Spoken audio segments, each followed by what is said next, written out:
रतलाम शहर के शक्तिनगर क्षेत्र में अखिल भारतीय क्षत्रिय महासभा छत्राणियों ने सामाजिक समानता और महिला सम्मान की दिशा में अनूठी पहल की है।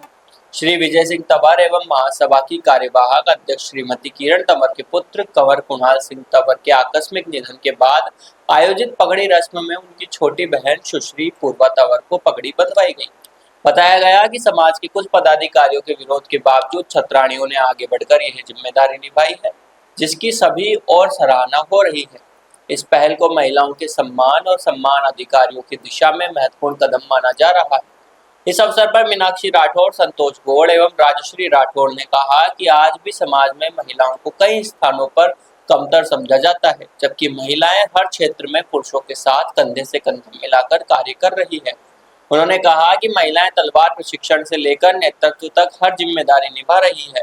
कार्यक्रम में मीनाक्षी राठौड़, संतोष गौड़, राजश्री राठौड़, यामिनी चौहान सहित अनेक महिलाएं उपस्थित रही।